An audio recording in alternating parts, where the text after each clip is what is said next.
la une de l'actualité, Évariste Ndayishimiye, président du Burundi en séjour à Kinshasa pour des consultations avec son homologue de la RDC, Félix-Antoine Tshisekedi.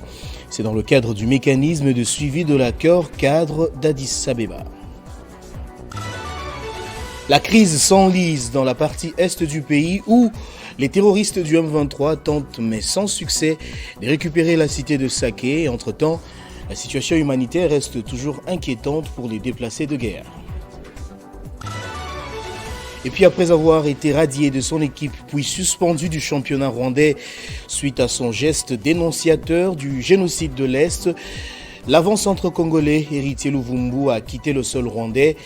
Il est signalé à Goma, chef-lieu de la province du Nord Kivu depuis ce matin.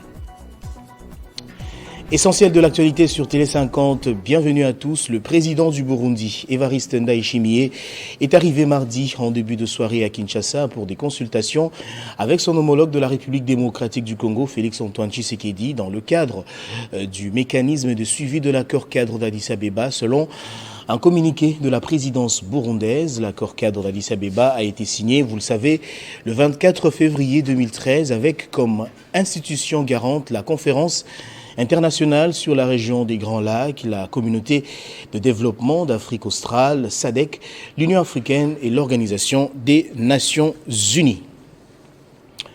Le ministre de la Défense nationale, Jean-Pierre Bemba, est arrivé à Goma, chef-lieu de la province du Nord Kivu. Il s'agit d'un deuxième séjour dans cette ville sous la menace des terroristes du M23 en l'espace de 4 jours face à une hostilité qui règne envers la force de maintien de la paix de l'ONU. Jean-Pierre Bemba a tenu à rassurer la population. Suivez. Non, je voudrais rassurer la population que la MONUSCO, avec qui nous sommes en réunion et qui fait partie des opérations, n'ait aucune inquiétude. La MONUSCO fait bien partie des opérations aux côtés des FARDC. Et je voudrais d'ailleurs leur en féliciter parce qu'ils font un travail remarquable. Je dis ça parce que je le vois et nous le testons. Ils sont à nos côtés et la population ne doit avoir aucune inquiétude. La MONUSCO sont nos alliés et travaillent à nos côtés. Je pense qu'il y a une mauvaise compréhension, certainement qui sont peut-être dues à des rumeurs qui sont fomentées, mais je peux vous dire et je peux vous attester que la MONUSCO est à nos côtés et combat à nos côtés. Ça a été discuté encore vendredi en Conseil des ministres et nous acheminons effectivement vers la levée de ce moratoire et nous allons certainement, comme nous l'avons demandé au président de la République, de pouvoir permettre à ce que nous puissions lever ce moratoire pour les questions de trahison au sein des forces de défense et de sécurité.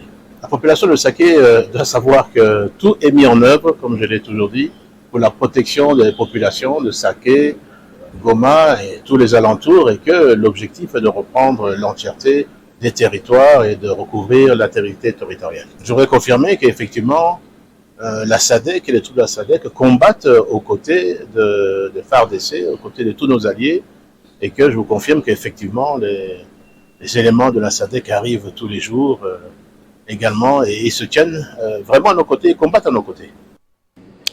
Pendant ce temps, sachez que la situation reste confuse dans la cité de Saké en territoire de Massissi, où les terroristes du M23 tentent sans succès de récupérer cette cité très importante pour la ville de Goma. Dans des combats d'hier, mardi, 4 civils ont perdu la vie suite aux balles tirées aveuglement par ces rebelles. Selon Ismaël Matungulu, la situation humanitaire est critique car la cité s'est vidée de ses habitants. Il a été joint au téléphone depuis la cité de Saké par Pacheco Kavundama. Oui, la situation reste toujours confuse parce que depuis hier, en tout cas, le M23 n'a pas encore arrivé dans la cité de Saké. Parce que la cité de Saké est toujours contrôlée par nos éléments des FARDC en collaboration avec les résultats du Patriote. Je peux estimer que, parce que je suis autochtone de Saké, je peux estimer que les rebelles du M23 contrôlent surtout des collines circumvant la cité de Saké. C'est à plus ou moins 2 kilomètres du centre de Saké. C'est notamment aux alentours de la colline Karongora, la route qui mène Saké vers Mouchaki. Il y a également la colline de Kiouli. C'est la colline là où ça se trouve les 3 antennes. il y a également la colline des Malais.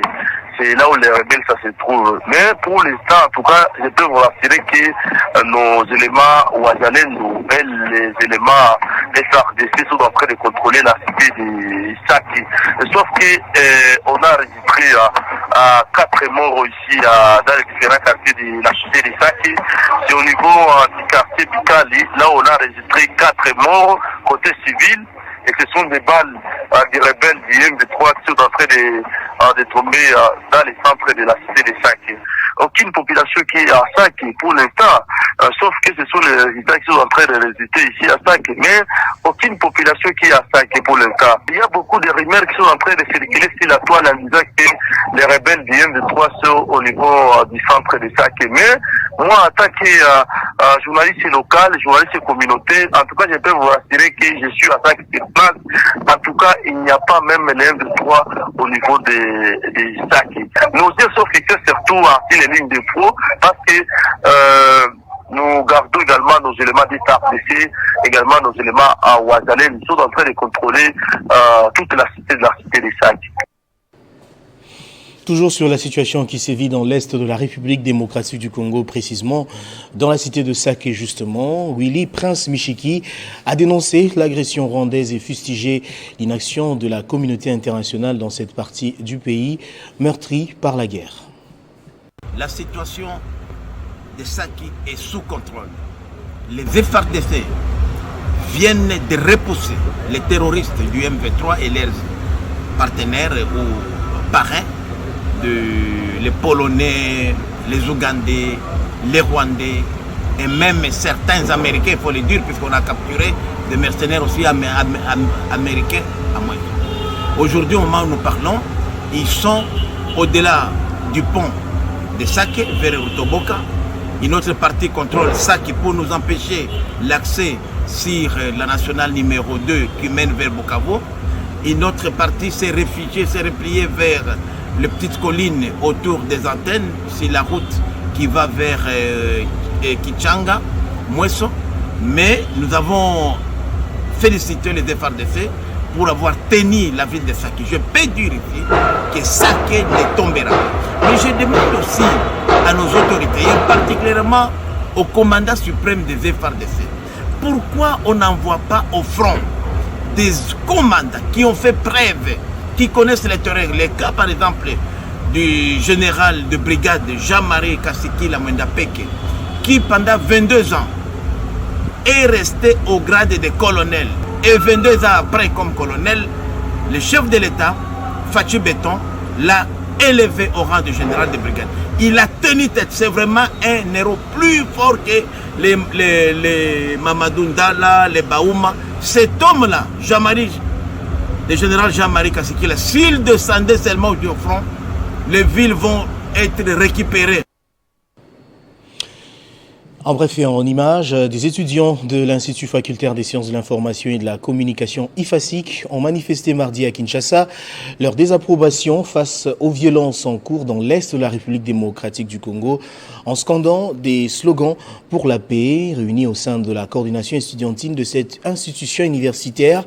Les futurs journalistes et communicants ont investi le boulevard du 30 juin et l'avenue de la justice pour faire entendre leur voix avec des banderoles portant des messages tels que IFASIC soutient les forces armées de la RDC, Rwanda, la justice divine existe, stop au conflit, stop au génocide, stop à la guerre et nous dénonçons l'agression rwandaise sur notre sol. Ces jeunes ont bravé les intempéries pour délivrer leur message. Partis de leur alma mater, ils ont déposé un mémorandum au ministère des Affaires étrangères.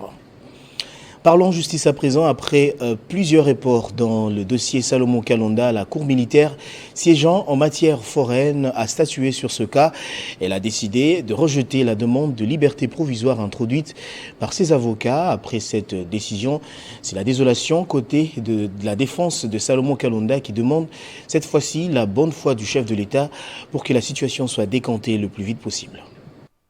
Malgré la réquisition des 19 médecins venant des différents centres hospitaliers qui ont établi réellement que l'état de santé de Salomon Kalonda nécessitait une évacuation pour une bonne prise en charge, en dépit de la détérioration grave de la situation sanitaire du conseiller de Moïse Katumbi Chapwe et de toutes les garanties données par ses avocats, la Cour militaire a rejeté la demande de liberté provisoire introduite par la défense. Pour la Cour, Salomon Kalonda devra se faire soigner sur place et non en dehors du pays. Parce que la Cour a rejeté la liberté provisoire, néanmoins la Cour a recommandé à ce que Salomon puisse être soigné dans un de ces hôpitaux qu'ils ont choisis, parce qu'ils sont d'accord et d'avis avec nous et par rapport à tous les rapports que dans l'état actuel des choses, M. Salomon ne peut pas être jugé s'il n'a pas eu de soins. Donc c'est dans l'impossibilité. Alors nous regrettons la décision de la Cour, mais on n'a pas de choix. Ce que nous avons comme message, c'est de demander à l'autorité suprême d'avoir une pensée.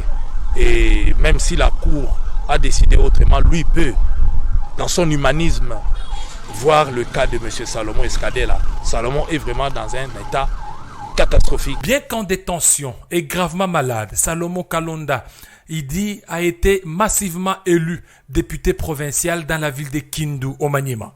Depuis son arrestation, ses avocats contestent les accusations portées contre lui et remettent en cause la légalité de la procédure ayant conduit à l'arrestation brutale de leurs clients. Les activistes des droits de l'homme ont à leur tour qualifié cette procédure judiciaire de procès de la honte, soutenant qu'il s'agit d'une machination visant à éliminer un adversaire politique gênant. Selon les acteurs politiques contactés, le pouvoir veut achever Salomon Kalonda d'une autre façon, en l'envoyant au mouroir de HJ Hospital et des cliniques universitaires. Eux-mêmes ne s'y font jamais soigner. Ils ont commencé par tuer Salomon à petit feu, insistent les analystes politiques, tout en estimant qu'ils ont carrément décidé de l'achever. Et c'est cruel, dénoncent les politiciens, car la vie humaine est sacrée. Contentieux électoraux en RDC, on en parle encore. La Cour constitutionnelle a procédé à l'examen de quelques requêtes des candidats en lien avec les législatives qui se sont déroulées la semaine du 20 décembre 2023. Durant les élections générales, plusieurs portent sur des candidats qui contestent les résultats provisoires publiés par la Commission électorale nationale indépendante en raison d'insuffisance du nombre des voix. Explication dans cet élément. Siégeant pour statuer les litiges relatifs aux résultats des élections législatives de décembre 2023 en RDC, la Cour constitutionnelle a examiné ce mardi 13 février 2024 quelques requêtes introduites par les avocats de certains candidats députés nationaux qui réclament leur siège au sein de l'Assemblée nationale. C'est le cas de Jekobea, membre du parti au pouvoir Union pour la démocratie et les progrès sociaux. Après s'être entendu par l'auguste Assemblée, les avocats de ces candidats députés se montrent confiants quant à l'issue de la procédure de la Cour constitutionnelle. La sérénité avec laquelle les débats sont menés par le président de la Cour constitutionnelle, la maîtrise avec laquelle les débats sont orientés, l'observation de règles de droit électoral par la Cour constitutionnelle rassure tout le monde. Je pense que tous ceux qui auront de preuves tangibles pouvant amener la Cour constitutionnelle à changer la décision de la CENI auront le droit de siéger à l'Assemblée nationale. La Cour va donc se prononcer sur les cas de ces candidats avant le 23 mars prochain. La plupart de ces plaignants sont membres de l'Union sacrée, famille politique du président de la République. Nombreux candidats ne s'avouent pas vaincus. Pour la petite histoire, certains d'entre eux en sont à leur deuxième recours en justice dans cette affaire. Ils avaient bien avant saisi, sans gain de cause, les conseils d'État. Pour étayer leur défense, ils détiennent suffisamment de preuves pour contrer les résultats de la Commission électorale nationale indépendante. Et pour terminer, après avoir écopé 6 mois de suspension par la Fédération rwandaise de football pour sa célébration anti-Rwanda, l'international congolais Héritier Luvumbu a rallié nuitamment Goma pour éviter le pire. L'ancien sociétaire de V-Club est attendu à Kinshasa ce mercredi. Avant de quitter Kigali, Héritier Luvumbu a résilié son contrat avec Rayon Sport à l'amiable et devrait aller voir ailleurs. Suspendu par la Fédération rwandaise de football pour une durée de 6 mois à toutes les activités liées au football, l'international congolais Héritier Luvumbu Nzinga est déjà sur le sol congolais. Le sociétaire des rayons sport a traversé notamment à Goma pour éviter le pire, déjà qu'il recevait des menaces de mort par des personnes non autrement identifiées, à en croire certaines sources. Avant de quitter le pays des 1000 collines, Héritier Luvumbu Nzinga s'est séparé d'avec son club par un accord mutuel et peut signer où il veut. Ce n'est pas pour la première fois qu'il célèbre ce but avec la main sur la bouche et 2 doigts sur la tempe, sauf que le dimanche dernier, lors du match opposant son club Rayon Sport à Police, match au cours duquel les milieux de terrain congolais a marqué un but spectaculaire et sa célébration a choqué les autorités rwandaises.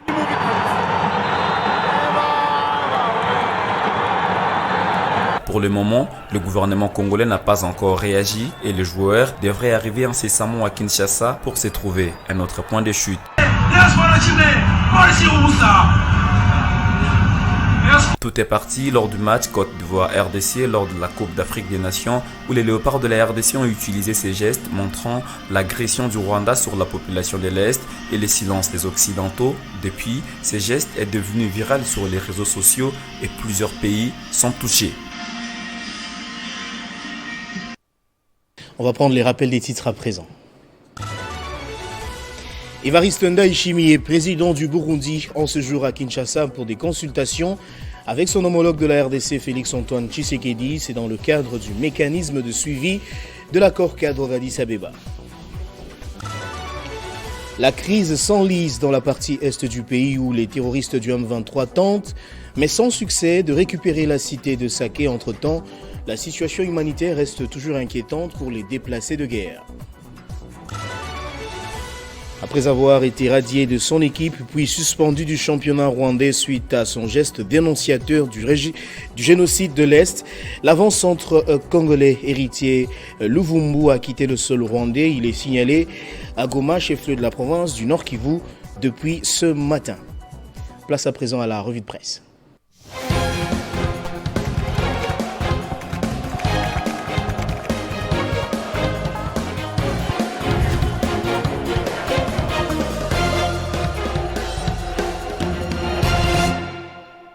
On va prendre la revue de presse avec Nathan Diamoueté qui me rejoint sur ce plateau et à qui je dis bonjour et bienvenue monsieur Nathan. Bonjour Christian Kalonji, bonjour également à tous ceux qui nous suivent à travers la RDC dans le monde. Le premier sujet que vous avez choisi à la une de journaux, accord cadre d'Addis Abeba, Évariste Ndayishimiye, le président burundais, est à Kinshasa. Et bien évidemment, Christian Kalonji, c'est depuis hier, mardi 13 février, que le président burundais Évariste Ndayishimiye est arrivé à Kinshasa pour justement des consultations avec son homologue congolais Félix Tshisekedi. Nous retrouvons cette information abordée par Média Congo qui titre à la une « Le président burundais à Kinshasa pour des consultations ». Ces médias en ligne précisent que ces consultations s'inscrivent exactement dans les cadres du mécanisme de suivi de l'accord cadre d'Addis Abeba, selon un communiqué de la présidence burundaise. De l'autre côté, il y a également un autre média en ligne qui n'est d'autre que Actualité.cd qui, à son tour, a mis à sa une accord cadre d'Addis Abeba. Évariste Ndayishimiye en consultation à Kinshasa. Dans son développement, il note Christian Kalonji. Cette rencontre intervient juste au moment où des tensions persistent entre Félix Tshisekedi, Paul Kagame et Évariste Ndayishimiye. Les 3 chefs d'État s'accusent de soutenir des groupes armés pour déstabiliser l'autre. Paul Kagame accuse Félix Tshisekedi de soutenir et coopérer avec le FDLR, Force démocratique de libération du Rwanda, en vue de déstabiliser son pays. Ndayishimiye et Évariste accusent Paul Kagame de soutenir le raid Tabara, résistance pour un état de droit au Burundi. Et Félix Tshisekedi accuse Paul Kagame de soutenir les rebelles du M23 qui sèment la désolation dans la partie est de la RDC. Et puis le second et le dernier sujet que vous avez choisi, agression rwandaise, les étudiants congolais dans la rue pour faire maintenir la paix dans l'est du pays. Exactement, Christian Kalonji. Toutes les activités académiques ont été suspendues durant 2 jours, tant à Kinshasa qu'à travers la République démocratique du Congo. Nous commençons tout d'abord par le média Zoom Sur qui a pointé à sa une « Les étudiants d'Elituri protestent contre les violences ». Dans ses colonnes intérieures, Christian Kalonji, il parle de ces étudiants qui souhaitent ainsi interpeller le gouvernement et la communauté internationale sur la situation sécuritaire dans cette partie est du pays. Il enrichit le corps de son article en précisant que ces étudiants venus de différentes universités et instituts supérieurs de Bunia ont exprimé leur ras-le-bol à la crise sécuritaire persistante et la présence dans la région de deux groupes rebelles le plus meurtrier. Il s'agit bien du M23 et de ZADIF.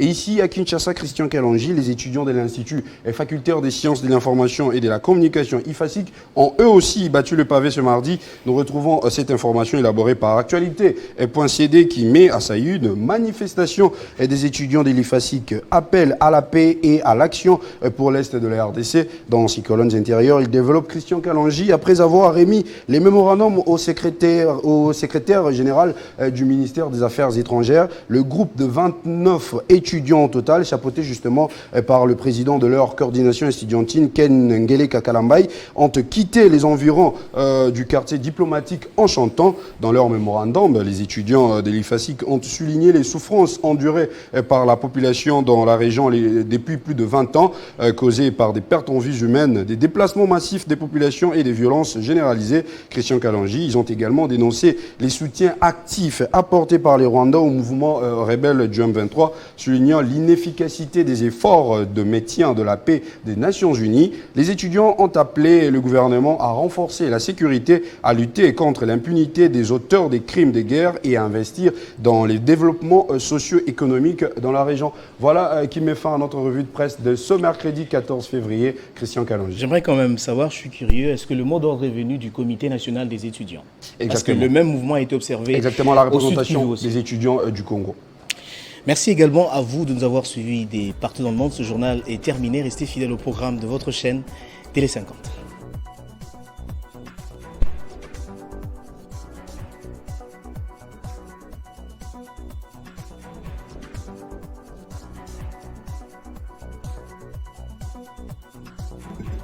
Retrouvez toute l'actualité en continu sur www.tele50.cd.